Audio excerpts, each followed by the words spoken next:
Ang saya-saya ng karamihang artistang hindi na naka-exclusive contract ngayon sa ABS-CBN dahil kaliwat kanan ang offers nila sa TV5 at GMA7. Mamimili na lang sila kung sino sa dalawang network ang may magandang offer in terms of magandang show at syempre, malaking talent fees. Tulad na lang ng malalaking artista ng ABS-CBN na hindi lang pala iisang show ang offer ng TV5 at GMA, kundi 2 hanggang 3 depende kung ano ang magiging desisyon nila.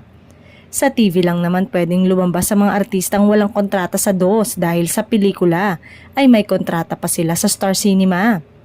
May iba pa naman sa kanila ang nangakong hindi sila gagawa ng ibang movie outfit maliban na lang kung co-production ito.